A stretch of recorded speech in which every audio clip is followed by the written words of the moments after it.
students, how are you? Welcome back in English class. In our today's class, we are going to learn regarding all the rules and regulations of future tense. Today we learn about all the usage of future tense. So let's start our today's discussion on this future tense. Future tense. How you define the future? What is the meaning of future? The tasks, the things, the work that you will do later, that you will do after now, not exactly in the present. So that action, that thing would fall in the future. You may do that work after 1 hour, or maybe you would do the same work after 50 years. All the things that you are going to do after this present would fall in future. So simply, what exactly we have to use while talking about the future? So here we have two categories while speaking about the future: formal and informal. So formal, the way we have to use while talking with any unknown person, with official related to academics in the social surrounding, we have to apply a social and informal tone we have to apply. So that will be called the formal. And will is related to future simple. The rule of this future simple, just now we are going to revise a bit. So future simple, and in future simple with subject we have to use will. And how we can use this will? Just with the subject you have to apply will, just like I will, we will, she will, they will, he will, it will. So it will work like this. So I will meet Mr. William tomorrow. So here by using will, you are applying a social and formal tone. So this tone we are using in the offices and in the academics or in the social environment we have to use. With subject we have to write will. And another category we have here is informal. While talking with the peer group, while talking with the friends, relatives, we don't have to apply, or we don't have to use, it's not required to use the formal tone. So here informally we can give our message, we can convey our things. And informal also further divided into two parts: planned and unplanned. Plan, you automatically you all have understood, but the thing that you have already planned, that is already there in your schedule, you are going to do something. For planned thing we have two ways to speak about the things. First is going to, and the second one is present continuous. Going to, just like I am going to do this work, I am going to finish my project work. So you are just about to do something, you are going to do something today, tomorrow, day after tomorrow. So in an informal way and in a planned way, you can use this thing, you can use this phrase: I am going to, they are going to, she is going to, with all the subjects. And you can use the present continuous tense also, just like I am meeting Veena tomorrow. So here you are using the present continuous because it's informal, so you can use this also, that I am meeting Reena tomorrow. So this is planned, present continuous, and going to. Twice, two ways. With these two ways, you can express your feelings here. And one more we have unplanned. If suppose suddenly somebody would ask something from you, and right at the moment you have to give the answer, and there also you can use simply for this unplanned thing. You can use again will, just like will you do this for me? Okay. You have to give the answer. Okay, I will. So here also you can use this will. Okay, and will is related to future simple tense, subject plus will and shall. We have shall also. Shall also we can use, but shall is little bit not nowadays, is not in use. And shall means chahiye. Shall usually we can use to give the advice, and or for a polite request also you can use this. Shall I come in? Shall I open the door? So shall you can use this also, or you are giving advice to someone, you shall finish your work. There also you can use the shall. So we have will and shall to use this to express our feelings, to express our views and things related to future. And now let's start our rules of the future tense.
So students, first of all, we are going to revise the simple future tense. In this simple future tense, the rule is also very simple to learn. Look, subject, as you know, subject and object will remain same throughout the tense. Subject plus here to show this that this is belong to the future category, we have to add will shall. Will shall is a necessary part, an integral part of this future tense to show that this belongs to the future category. So subject and just after subject will shall, just like I will, you will, she will, they will, I shall, you shall. So subject and then will plus will or shall, and then verb first form, as this is a simple category. Verb first form and then object. We are using verb first form in the simple present also, but in the simple present we are not using will and shall. So you can differentiate here that subject plus will shall and then verb first form. And before verb first form we are applying will or shall, we are using this, then this belongs to the simple future category. So this is the rule, and this is the affirmative form, yes statement. And if you want to make a negative statement, just simple as we have learned with the main verb, and in between the helping verb we have to just add not to make it negative. So it's very simple to learn. Subject plus will shall and then not, will not, shall not, verb first form and then object. So will not will become want. You can say want, I want, they want. And for shall not you shall say shan't. I shan't, you shan't. So see, it's negative. And here I have one sentence to show. Ronak will go to school. This is affirmative form. Ronak will go to school. And if you want to make it negative, Ronak will not go to school. Ronak won't go to school. Now we are going to revise the second part of this tense, future tense. It's future continuous. First of all, let's revise the rule and then we will do the comparison further. So future continuous tense. For the continuous we have already done that ing is the main part of this continuous.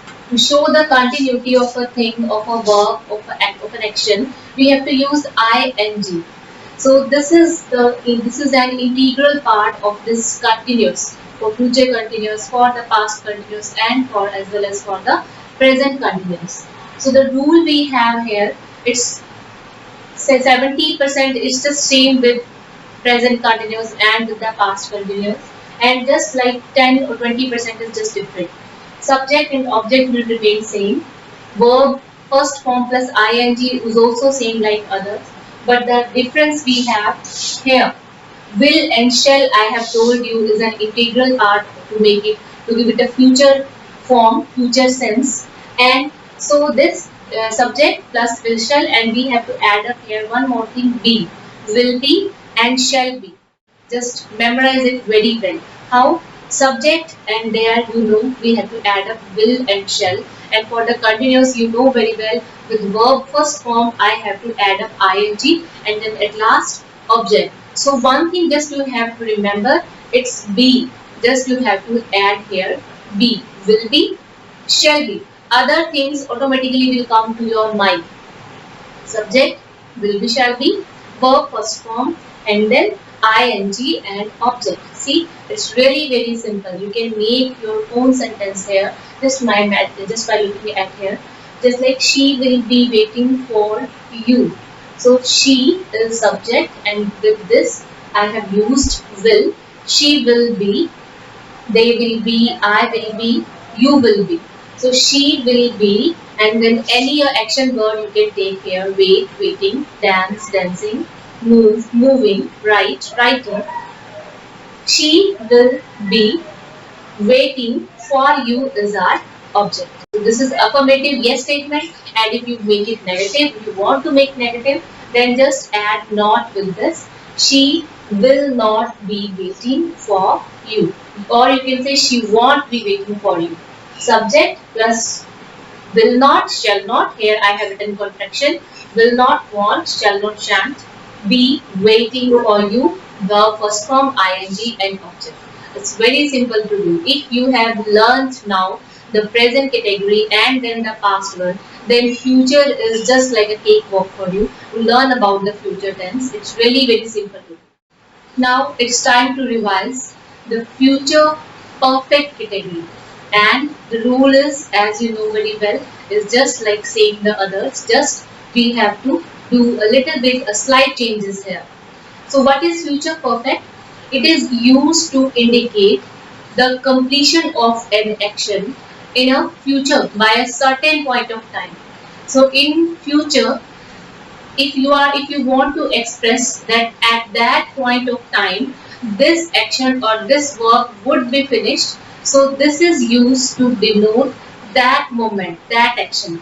Just like if you want to say that this project will have finished by tomorrow, कि मेरा ये project कल तक finish हो जाएगा, there we have to use future, means it's not completed, but by tomorrow, by a certain point of time in the future, it would be finished. So to show that feeling, to show that sense, you can use this future perfect. So see, what is the rule for to make it or give it a future sense? We have to use will, shall, and as this is the perfect category, you know very well, has, have, and had, and plus third form. This is an integral. These are the integral parts. These two both are the integral part of this perfect category. Has, have, had, and the third form of the verb. So we have to use has, have, or had. And this is future, not the past. Had is for past. Has, have is for the future. And this here we have to use have. Okay. So will have, shall have. So this we have to use to make it future sense, to give it. And have and third form of the verb is a very necessary part for the perfect. So what is the rule of this future perfect? See, it's very simple. Subject plus will, shall, that we have to add up also. And then now it's future perfect. So has, have, third form is also integral part. So see, subject plus will, shall, have plus third form, and then object. It's very simple to learn. You can do in no time.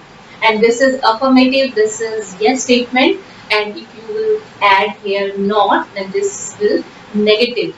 It will become subject plus will not, shall not, won't, shan't, have, same, verb third form, and object. So see, subject will not and shall not have verb third form and object. So see, look at the sentence. Farmers will have finished ploughing the field. Farmers will have finished, third form finished, object ploughing the field. You can make your own sentences here by just picking different kinds of subject and by adding will or shall and then have and then third a form of the action word. Okay, it's very simple to do. Now we are going to revise the last category, the last section of this tense, the last point, future perfect continuous. So we have revised all those 11 categories and now it's time to revise the last one, and this is also very easiest one. If you have done the present perfect continuous, the past perfect continuous, here this also is really just, the rule is just same like other, just a slight change and afterward everything will be future perfect continuous. And future perfect continuous, why we are, how we are using this, why? So future perfect continuous we are using, this category is used to express an action which will have been going on at or before a certain point of time. And the rule we have here, subject plus will shall, that is necessary for future, subject plus will shall, and have been, as the name is perfect continuous, I have told you earlier, this tense category, this one part is a mixture of perfect and plus continuous. So first one we have perfect, then I have written here have been, and then continuous we have, so verb first form plus ing, and then object, and then afterward the time phrase you can write. So this is the affirmative sense, subject plus will shall and then have been plus verb first form ing or object, and to make it negative, will not, shall not. Will not, shall not, want, shall. Other things are just same. Rule we have here, one sentence. He will have been studying in class 7 next year. So the subject we have here he. With this will, have been, and any of the action word you can take, studies, studying, ing. He will have been studying, and then object anything, he will have been studying class 7 next year. So this is the time phrase we have chosen. So see, it's very simple to do, it's really very simple to understand. I hope you have learned, or I hope you have revised the tense with me.